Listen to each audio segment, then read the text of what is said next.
જય સોમનાથ મહાદેવ। આજે આપણે આવ્યા હતા જોરાનગરમાં હનુમાન ચોકમાં વાલીમાના ઘરે।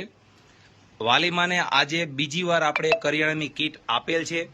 રતનપર સોમનાથ ધૂન મંડળ દ્વારા ચાલતું રોજિંદુ સેવા કાર્ય। તમારા ધ્યાનમાં પણ આવા કોઈ જરૂરિયાત માવતર હોય તો રતનપર સોમનાથ ધૂન મંડળનો કોન્ટેક કરજો। આજની સેવામાં વાલીમાને કરિયાણાની કીટ। મળીએ કાલે એક નવી જ સેવામાં।